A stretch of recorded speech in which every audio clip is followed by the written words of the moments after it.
অবশ্যই সব কিছুই একটা ইয়া থাকে, আল্লাহর নির্দিষ্ট জিনিস থাকে। হ্যাঁ, আপনার তখন রিজিক আল্লাহ বাড়াইয়া দিবে ওইটার মাধ্যমেই, ওই ভাইরালের মাধ্যমে।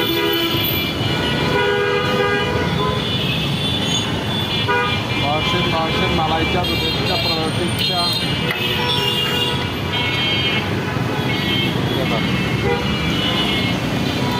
কিন্তু এটা ট্রাই করি নাই, অনেকদিন ট্রাই করার ইচ্ছা ছিল, আজকে আসলাম এখানে তো ট্রাই করা হয়ে গেল, খায়া দেখবো এবারে কেমন। কিন্তু সবাই আর কি, এটা একটু ভাইরাল ছিল যখন, হাইপ ছিল তখন আর আসতে পারি না।